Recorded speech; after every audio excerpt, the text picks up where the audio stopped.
Hello everyone, welcome to the Angular Story series. The component template holds a lot of great features and rich capabilities. Interpolation, property binding, event binding, references, looping through data, hiding or showing HTML blocks, injecting dynamic content, generating content, conditional styling, and much more. That's one of the great core features Angular provides and one of the things I really love about Angular. It's time to dive in and learn about the great things we can do inside an Angular HTML template. Of course, one video is not enough to cover all these features, is it?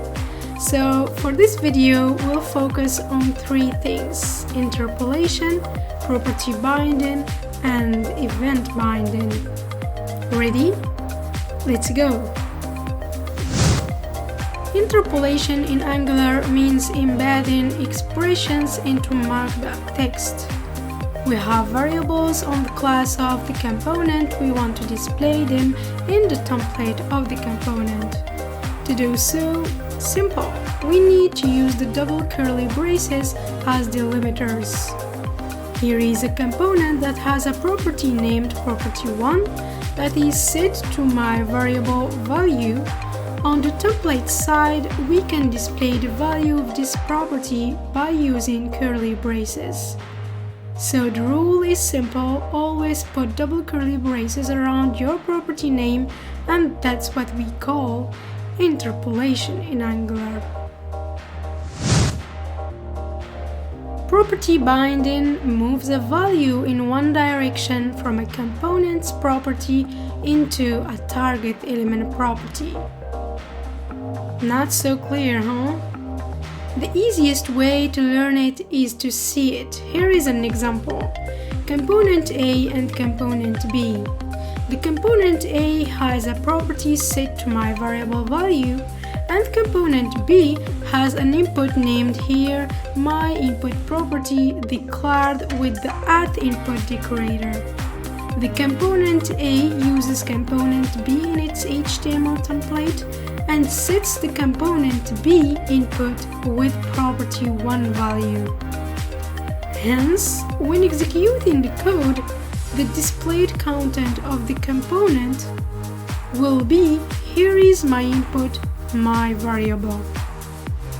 My variable comes from the component A input that we binded to property1 component B, and whenever the property1 value changes, the component B input gets updated, and that's what we call property binding.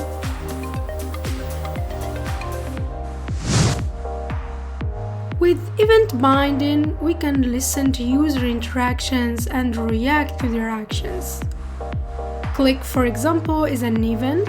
When you click, you trigger the click event and you can execute a callback associated to that event. With Angular event binding feature, you can create your own events and associate them with functions when they are triggered. It is done by using the parentheses syntax, where the event name is inside the parentheses and the function to execute is inside the double quotes. Here is an example. Component A wants to say hello to component B. To do so, it got an output declared with the @output decorator that is supposed to emit a string value in this case, but can emit whatever we want, an object for example. And in the onInit, it emits immediately the event with the message "Hi from A." The component B uses component E in its template and binds the hello event of component A with the function onHello. The $event contains the event data, so in this case it contains the message, and in the onHello callback we console log the message.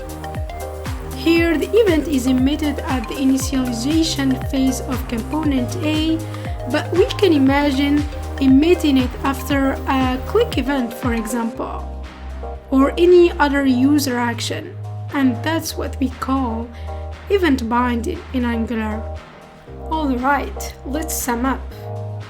With interpolation, you display class variables in the template.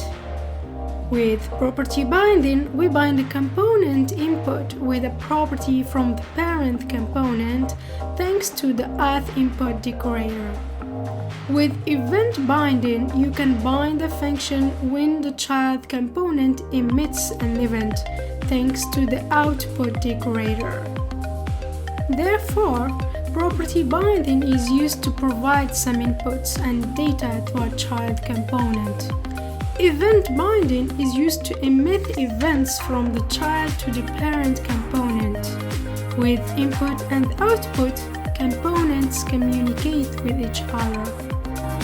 Our episode ends here. Thank you so much for being here, and see you in the next episode of the Angular Stories. Till then, keep learning and stay tuned.